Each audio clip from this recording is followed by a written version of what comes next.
Did you know that the way you cook your food can significantly impact its nutritional value? Cooking methods play a crucial role in nutrient retention, affecting how much of the vitamins and minerals in your food actually reach your body. For instance, steaming vegetables is one of the best ways to preserve nutrients like vitamin C and B vitamins. Unlike boiling, where nutrients leach into the water, steaming keeps them intact. Similarly, microwaving is a quick method that can also help retain nutrients due to shorter cooking times. On the other hand, methods like frying or overcooking can lead to nutrient loss. Notably, high heat can destroy sensitive vitamins, so cooking at lower temperatures is often beneficial.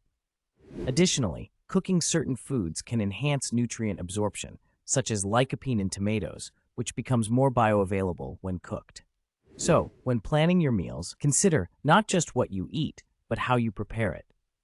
Small adjustments in your cooking techniques can make a substantial difference in your overall nutrient intake, ultimately supporting your health and fitness goals more effectively.